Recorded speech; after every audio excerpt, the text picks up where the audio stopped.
Hi Masters, flight tayo. Maglo-load tayo ng cargo sa main deck. Ganyan ang itsura ng main deck sa cargo. Pag passenger flight, yan, puro pasahero yan, puro upuan. Ang gamit naming eroplano ay Boeing 777 Freighter. At may 27 positions to for pallet. Pag loading, syempre kasama natin ang mga drivers. Sila ang kumukuha ng mga cargo sa warehouse o sa dallies. At isasakay nila ito sa main deck loader. Ang main deck loader, napaka-importante rin ito, Masters. Pati na rin ang lower deck loader operator. At ang last, ang kasama natin sa loob ng eroplano ay ang loader or porter. Sila ang naglalak, nagtutulak ng mga paleta pag may problema ang PDU. At sila ang naghihigpit ng straps or net pag loose. At ang ginagawa ng loadmaster, kami ang nagkokontrol ng master control panel.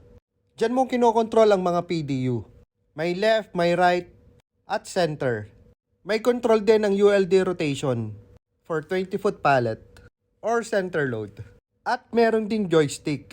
Parang naglalaro ka lang dito, Masters. Ang challenging dito pag may mga 20-foot pallet with overhang. Lalo na pag mataas ang cargo. Nasa tabi lang to ng side cargo door para makita mo rin ang mga papasok na cargo.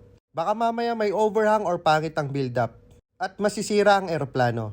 At the same time, chinecheck din namin ang load plan.